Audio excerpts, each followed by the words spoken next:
Untuk mendukung belajar bentar, kalian bisa klik subscribe.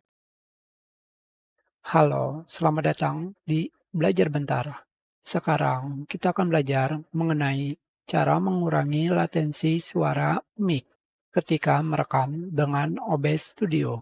Sudah 1,5 tahun yang lalu, saya mencoba merekam dengan format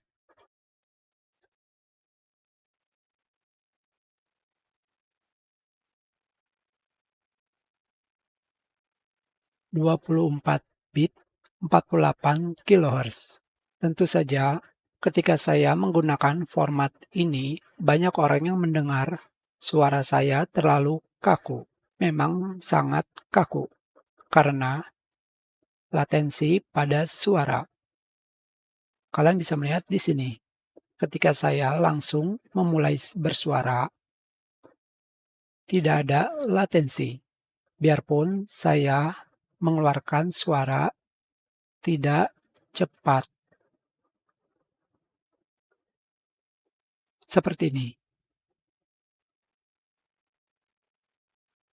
Jadi sekarang saya kembali menggunakan format rekaman 16 bit 44,1 kHz.